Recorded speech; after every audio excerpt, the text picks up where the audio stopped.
Egbe Adjora Pejingu Ashekelia Pankeke Blavovo de Kiagbe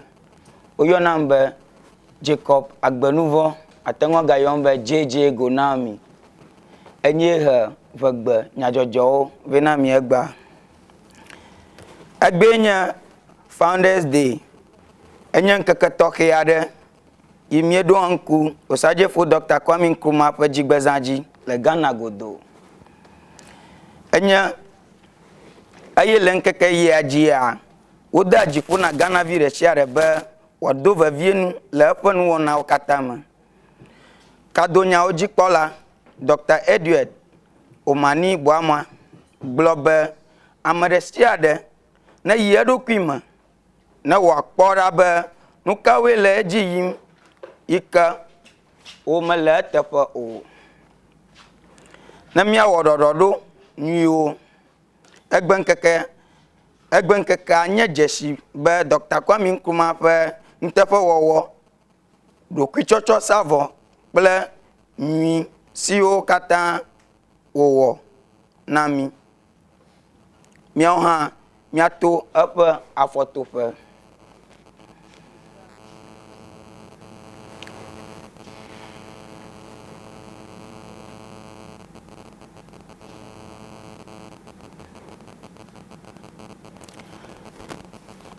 Ngonolana tokuno fe habobo le dukome James Sambien tore habobo menola otepe hele dom de Drivers and Vehicle Licensing Authority to gbobe wa gbogbo nku alede se ike ode be umana tokuno na ho vukuku mode gbala onu wo globe na DVLA dofa wom nanama kawo mo buye ohun o aye wa dale yo fa sawo ji James Sambien yenye ngonola na National Association of the Deaf le Dukome alebe okoko na Drivers and Vehicle Licensing Authority doha be wagbonku alede opedodo nwuti be yoma ana modegbale tokuno be wakubu le Dukome o ela be nenyebo wonene ma ekema wodale yo pe gomenu amesi nyaoji abe Dukome viwene Leope takpekpe ade mea oglola nyajojo dowola obe National Association for the Deaf dowo pea aloha boboa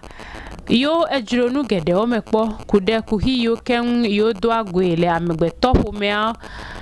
fe nono me ome alebe wochu ebe eyike yo nyenu wo mitota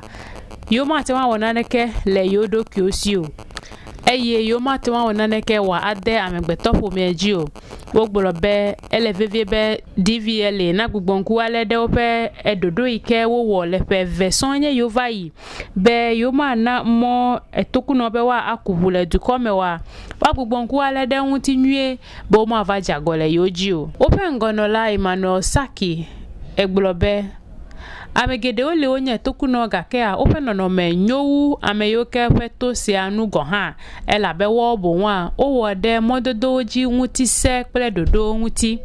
eye wo de ajesi mododo nwuti jesio alomofia jesio nwuti le yope mododo gede oji eye ji hedo de Dukome to gbobe wa de jesi be sign language alo mumu ope gbe a enye gbe ade ike wole be mi adadeji elabe yohan Dukome kwe yole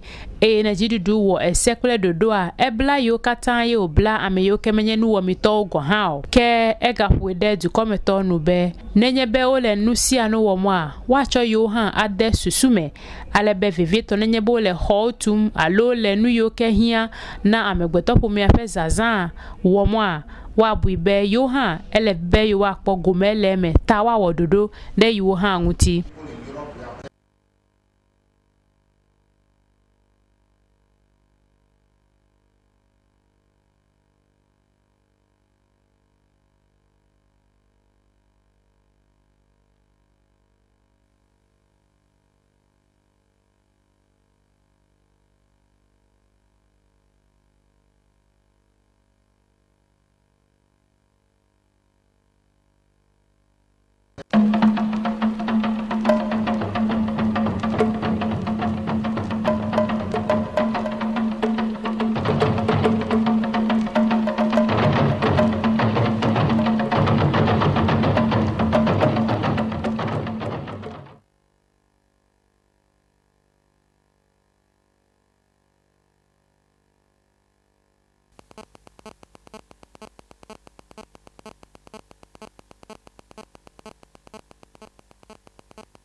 Miako mianovi Delins Nyasogbo ikenya radio presenter le Kekeli radio re akaji emia mabie egbe afo yo pona ma ba follow leke eke wa fo nam nua lo mi minister si mauta akpe kale Kenya Founders Day le hoa abalo tula na ya alo mi da ba ya hoto do ba sogliza ike ba ya o Thanksgiving dugo na mu no kemi ba o ga na holiday ji ike hoto gede on kudo Osadi Dr. Kwame Nkrumah ji baba le egbe nye be ti gbezo ene Safana zi ganya holiday sanne asoglia uta aganya mo kokoro ba ate agomo uje a waga izi akpe ka wona kawe mi abe radio dola o nye detoma azen mi o mi detu mi nyebe mi de baba nya ko fi na mo kure doctor allo sanko da ba odoyo wonchi mi ji mi akora be de odoyo wo ade allo gayo blade be gana na zade otizinia mi ji be na gana mo na nya be doro wa be moti ododo ha bo photo tuba always say ka photo tu ise ji mi bia be Dr. Kwame Nkrumah pe amabu buru ka banya gutola da yo mede oti wo de yo be ya wa de meti ba li egba wa tadi ko ba ban ka ko da kwene Dr. Kwame Nkrumah ka po mi nyara zanka ka ha ako educate ala ko fia nwa mo kure Dr. Kwame Nkrumah policies on chi ba achievement alumni yo wo to ni mati wo hayo ko to bi awa fi over the LGB anyonto kama ga bia olo ka ahanu fo pla aglutu faore leke oji imele gba banka kama abale yo tele nyana ko ya ga maro ulamo maro ti adungo ike maro do kula ngando trona gavi ko yo gere ni daja onto abale no ni daja mo chena anyaba miraja ko mresana no nata do ko mo kaka ekiena isa gavi ko yo gere ni daja anno nano abili to pele nyanyo agbala bare ga ka bizinga ninyo na ninyo la baba za jio lele beza nene matutu kale Kenya mi apa dadie no panyao po vito la blogia abale on tele nyana memi dia do senta va do alo e bati ni dagbe se sta ko ha treviti a police per joga la zama se ko baba ne be de no nano ma la pelu go na be azadu po ko azadu yo mi abengo do la o na mo do akama ti go pe kaka ji de sare be o polito ba maga au de wa be tawe be adi la jaga do ko mo azadu ko la ta wiki katama na polito la blo di o ma de mon na go la reko akpeno ke awe wodo o Delins Nyasogbo nyaga yo le magbe asema do bere papa yo mi dogba na mare share ta mi ayeji DKM Microfinance Limited gajaro fesue aje egoma wo je egoma le echo ikevayi aye Ghana gajaro fe kata dada Bank of Ghana asiwo vayi le kuki deka evaro ta gake fifiala numekuku vomegba wode jesie be DKM Microfinance Limited ntiko aye donunola afeto Martin Dale chomon popo ya na ofe asisio be umegavon o ke wa va na ye wodo kuchikuku toy Bank of Ghana du kope gajadope ganto kekiake edwasi DKM gajadope swe pedo nyaoji le jinu atonlia pen keke wide kelia gbele peyame eye wodo asi oji be wo ma wodo le jinu etome ikanye ngekede kade kabla sie kia emeo alebe wate wa pomo ka wope nya o menwie be no fitiviti wo wade kemele eme o maha asi ke wo dade wope doji a ewenu le August wi de kele agbele pe yame ka ke Bank of Ghana etoga ke kereji heglobe waga akpoto anu anyi doma o mawe nkeke blaton bubu alebe ya ha wenu le September wi de kele agbele pe yame gbe pande de ya na be ameyo kata le asi chample DKM Microfinance Limited do pe a wo evon huto eye wo chi jojoju ebe yo ko ga home gbogbo ado ba ja do de wo gbo de yo pe ga achi emea apeto dele eyike ona nupum le nyajojo takpepe ademe ahonu DKM Microfinance Limited to pe asisi obe waga ayiji awodo ple edopia DKM Microfinance Limited dopia ikenye gajado peswe dopia pe ngonola apeto Martin Dele ha ehonu so helbe wado peji klikpa ablalijibe ya katan ya yo wa tudo de yo pe ngogbenu popoji akpogbobe nu si anu ike yo dobe yo wa wele nyatepe toto ple dokui chocho savome apeto Martin Dele iji hede jesiebe jijeje popo a mele bobo crow eyata so le du kome elebe mi akpongo gbeten eye mi awo pvviade le ehia chiri dededa le Ghana du kokple Africa me godo fala bobolo amresha kleva epodoy jikpe jima la fia ojunto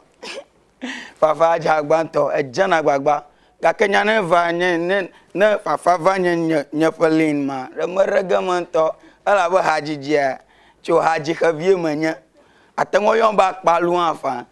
po mabanare na kpogbeto to jova abanya na voin ko servire bovire no mama na troi modo bagbanyara jiwo towe ma va we na mijo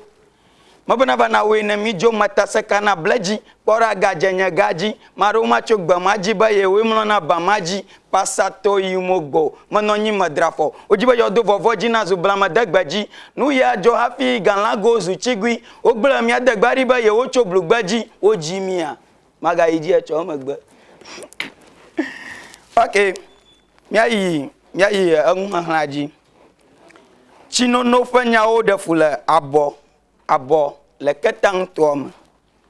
mia no vie dem wenchi vovo nan chocho mi ba na duamato kuchi le popia ma wo pona ba adilama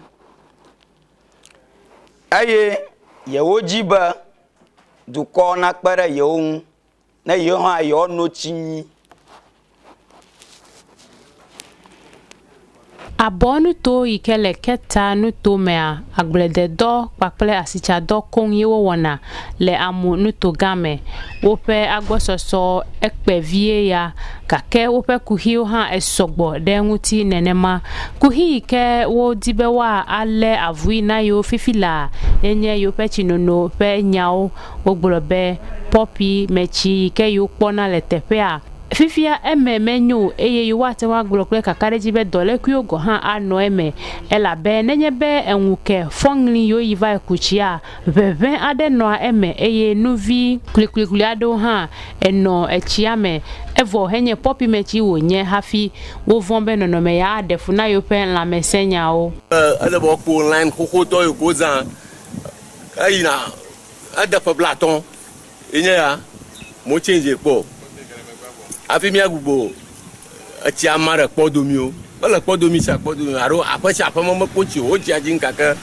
agaye mi aho na khafi aho ati da apama asubo fi ayi na 10 million abo pipeline agbojiji wo yewe ba na 10 million afi aho pipeline apama Togbigan adukpo ikenye abo vijiji doje kple ATV ne jonglola edem wenchi vuvo alebe ogbolobe cho eyimeke treatment plant alo do pe ike otube wa cho gbugbo asi atro le chinu tibe wazu chinono nyu na yiwo moma gble abepe wenye ya yo nanu chocho etato hu keke doko ovati kona yo bada sina fifia o me wasito tradeke le edo pe angutio tepe ike wo abe office na waterworks dɔwɔla wale nuto ame ha ame aɖeke megale teƒea fifia onegbe ame ɖeka ko yike le dɔwɔm fifia abe bill mala ene tɔgbigã adukpo gblɔ be pipelines yiwo ke woɖo ɖe nuto amea woɖoe le ƒe akpe ɖeka alafa asieke bla adeawo me ke eye fifia wome wɔ asitɔtrɔ aɖeke le wo ŋuti o. Abonu to me tope konyi fafa enye be ele beta to ne wa va gbonku ale de treatment plant e mo ma nguti na yo be wa ten ale nku de be chinono nyu pe nya nguti ne menye ne ma wa dolele ade agba alo nu to blibo ade me e ye tepe ma nya kpo kraw. Aha la fajinwo woli apan kaka togba dezan agaroji alebe le foi abe dezama hajila gere mi koko yina rafma Paradise Entertainment pro hajila abe Edem miafo fonya Edem nyanto malama razewuze Hansbergs eduoji chocho vota amagere mi koko yina re dezan le foi abe dezama le fajinwo woli apan keke togbe